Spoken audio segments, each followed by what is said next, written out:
Hello Benjamin, got another story for you today, and today's story is, it's a James the Red Engine story. And the story is James and the Bootlace. Next morning, the Fat Controller spoke severely to James. "If you can't behave, I shall take away your red coat and have you painted blue."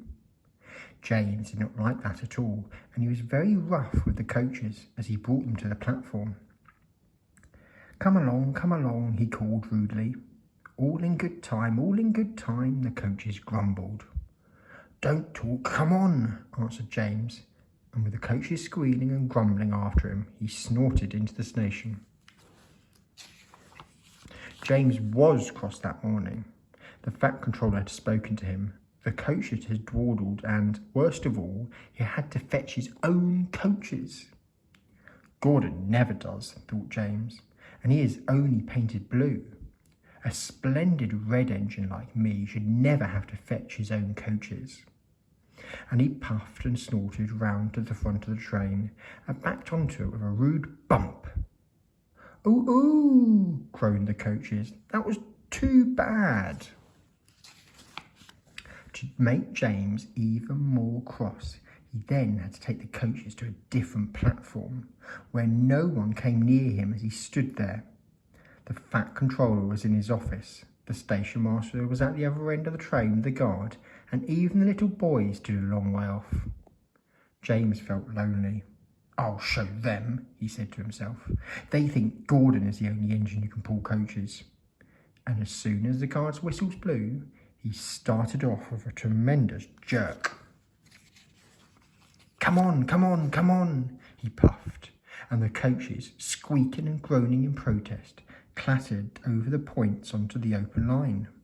Hurry, puffed James. You're going too fast, said the coaches. And indeed they were going so fast that they swayed from side to side.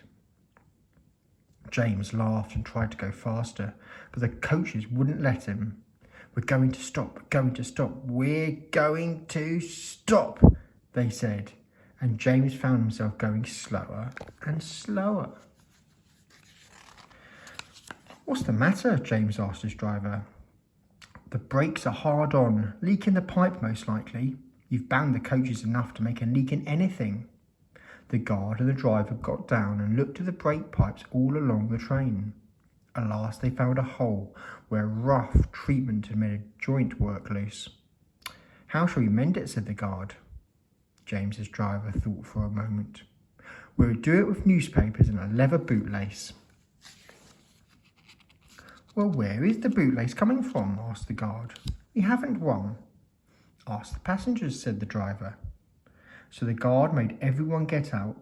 "Has anyone got a leather bootlace?" he asked. They all said no, except for one man in a bowler hat, whose name was Jeremiah Joblin, who tried to hide his feet. "You have a leather bootlace there, I see, sir," said the guard. "Please give it to me." "I won't," said Jeremiah Joblin.